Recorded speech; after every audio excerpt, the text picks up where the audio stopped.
Hello everyone, my name is Ankit Kumar. आज हम discuss करेंगे इलेक्टोरल बॉन्ड केसेस को। हाल फिलहाल सुप्रीम कोर्ट ने इसको स्ट्रक डाउन कर दिया। तो क्या है इलेक्टोरल बॉन्ड, क्या है इससे जुड़ी चीज़ें, क्यों स्ट्रक डाउन किया गया सुप्रीम कोर्ट के द्वारा, ये सारी चीज़ें हम आज की वीडियो में जानेंगे। Electoral bond supreme court verdict.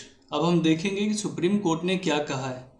In a landmark judgment, the Supreme Court of India has declared the electoral bond scheme as unconstitutional and violative to the right of information under Article 19(1)(a) of the Constitution। Supreme court का कहना यह था कि जो electoral bond को इन्होंने scrap किया है, ये बेसिकली फंडामेंटल राइट्स को वायलेट कर रहा था और इसी वजह से इन्होंने इस चीज़ को स्क्रैप कर दिया। अब जानेंगे हम कि इसके अंदर क्या क्या डेवलपमेंट्स हुए। अगर हम डेवलपमेंट की बात करें, the court has also struck down the amendment made to the Companies Act. Companies Act के अंदर जितने अमेंडमेंट हुए थे, बेसिकली जो डोनेशंस दी जाती थी कंपनीज एक्ट के अंदर, उसे भी स्ट्रक डाउन कर दिया गया।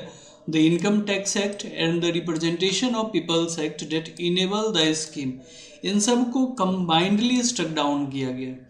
इसके आगे कोर्ट ने क्या बोला है। कोर्ट कहता है the court has directed the SBI to furnish the detail of electoral bond encashed by the political party to the election commission of India by March 31, 2024। जब हम अभी जानेंगे इलेक्टोरल बॉन्ड के बारे में, तो हमें पता है कि हम SBI के कुछ पर्टिकुलरली ब्रांचेस से ही हम बॉन्ड्स को खरीद सकते हैं। और कैसे खरीद सकते हैं? इन द डिनोमिनेशन ऑफ 1000, 10 और 1000, 1 लाख, 10 लाख, 1 करोड़। तो सुप्रीम कोर्ट ने ये बोला है कि हमें वो सारी डिटेल चाहिए कि किसने पैसा दिया है पिछले 5 सालों में, जब से 2018 में ये लागू हुआ था और उसके बाद 2024 तक किसने कितना पैसा दिया, हमें ये सारी जानकारी चाहिए। मूव करते हैं आगे। अब हम जानते हैं कि इलेक्टोरल बॉन्ड है क्या। What are electoral bonds? Electoral bonds are a form of anonymous donations to political parties that were introduced by the finance bill of 2017। Basically तब हमारे फाइनेंस मिनिस्टर अरुण जेटली जी थे, उन्होंने इस बिल को इंट्रोड्यूस किया था और ये फोर्स में कब आया? 29 जनवरी 2018 से ये इनफोर्स हो गया था। अब इलेक्टोरल बॉन्ड है क्या? बेसिकली एक तरह का डोनेशन है जो हम पॉलिटिकल पार्टीज को देते हैं। कौन दे सकता है? रेसिडेंट ऑफ इंडिया, जो भी कंपनीज है जो इंडिया के अंदर रजिस्टर्ड है, वो सब इसमें डोनेशंस कर सकते हैं। देखते हैं क्या है। The scheme allows any individual और entity to purchase electoral bond from RBI। हमने आपको क्या बोला कि SBI, जो SBI है, कुछ चुनिंदा SBI के जो ब्रांच है, इससे हम खरीद सकते हैं बॉन्ड। कैसे? In that denomination of 1000, 10,000, 1 lakh, 10 lakh and 1 crore and donate them to any registered political party. 1000, 10,000, 1 lakh, 10 lakh, 1 crore, इसके मल्टीप्लायर होने चाहिए। आप 5 लाख कर दो, 10 लाख कर दो, ये आप किसी पॉलिटिकल पार्टी को दे सकते हो। अब यहां देखो, इसके अंदर कुछ प्रोविजन क्या कहता है? The name of donor is kept confidential and the bond are valid for 15 calendar days from the date of issuing. जब इशू किया जाएगा जिस दिन पे, उस दिन के अंदर 15 दिन के अंदर उनको कैश करवा लेना होता है, बेसिकली इस पैसे को जो भी आप देते हो। और दूसरा चीज़ क्या है कि आपके नाम को कॉन्फिडेंशियल रखा जाएगा। और यही सबसे बड़ा प्रॉब्लम है कि राइट टू इन्फॉर्मेशन जो हमें मिला हुआ है, जो फंडामेंटल राइट, जब ये चीज़ें कॉन्फिडेंशियल होगी तो हमें पता ही नहीं चलेगा कि कौन पैसा दे रहा है, ब्लैक का पैसा है, वाइट का पैसा है, किस तरह की फंडिंग की जा रही है।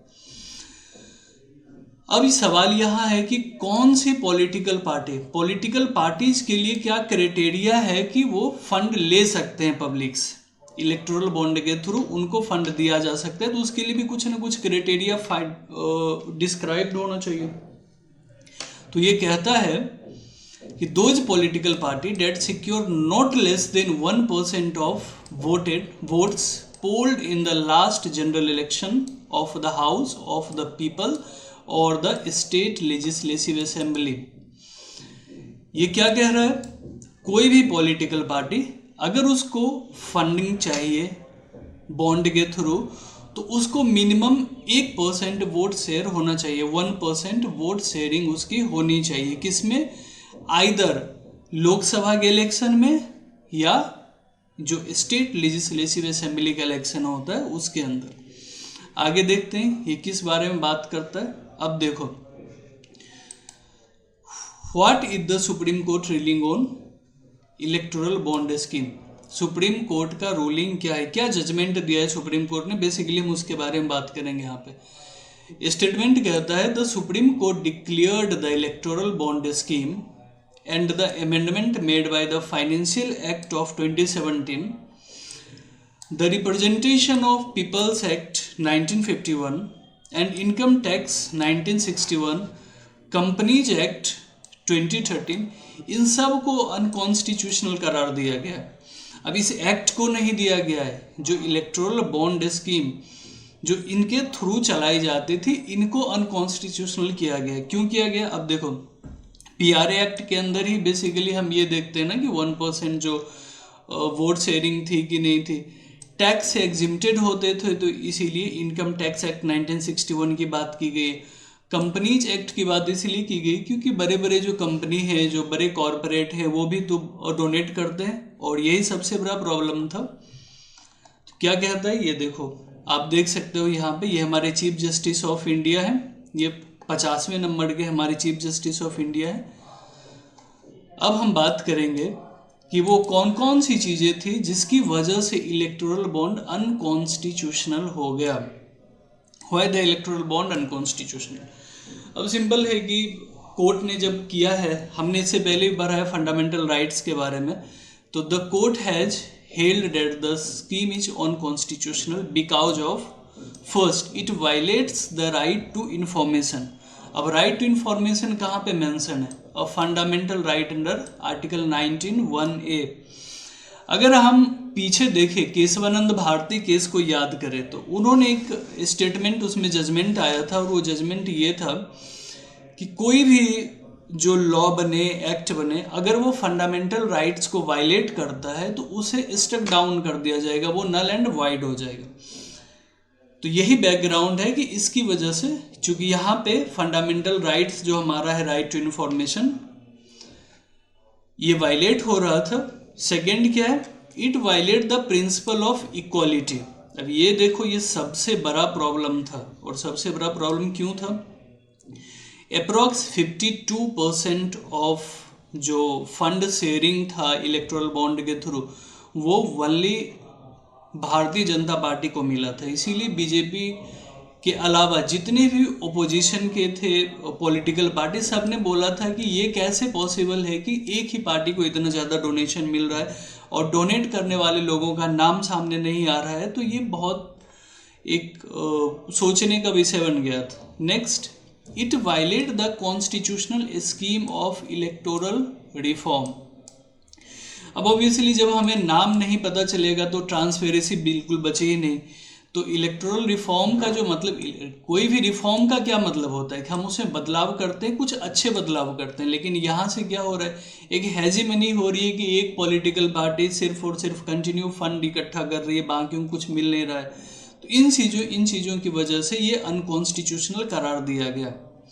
अब देखते हैं कि what are the implicit of the judgement, what are the implicates of the judgement. अब इम्प्लीकेट्स क्या होता है?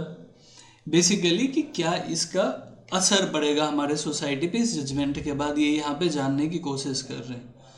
क्या कह रहा है? It will enhance the transparency and accountability of political funding. अगर देखा जाए तो इसके बाद चूंकि इन्होंने मांगा है, इन्होंने डिमांड किया है कि हमें इंफॉर्मेशन चाहिए, तो हमें पता चलेगी कि किसने किसको कितना पैसा दिया, उस पैसे का नेचर क्या था, क्या वो ब्लैक मनी था या उस फंडिंग को हमने कैसे यूज किया, ये भी मैटर यहाँ पे करता है। सेकेंड स्टेटमेंट क्या कहता है कि it will reduce the influence of money and corporate power in politics.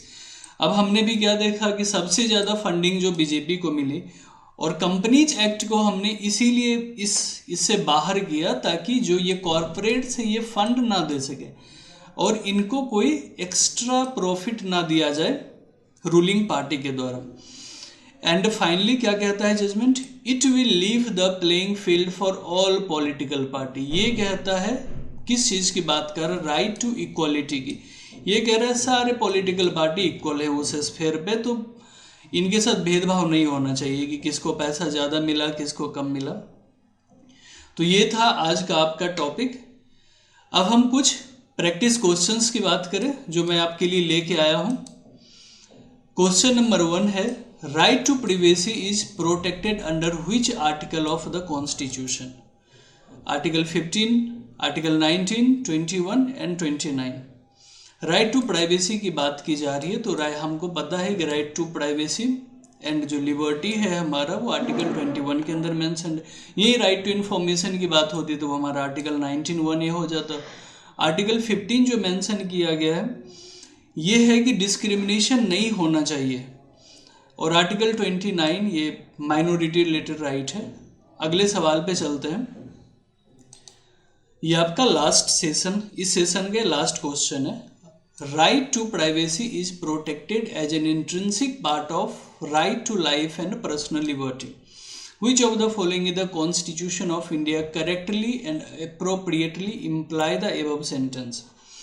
आपके ऑप्शन है article 14 and the provision under 42nd amendment of the constitution. देखो ये राइट टू प्राइवेसी की बात है तो 42nd अमेंडमेंट को आप खत्म कर दो।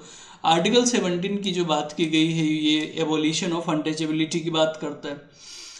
आर्टिकल 25, 24 और 44th अमेंडमेंट है तो ये भी नहीं होगा। हमने भी डिस्कस किया था article 21 enshrined in part 3 of the constitution of India which guaranteed fundamental rights.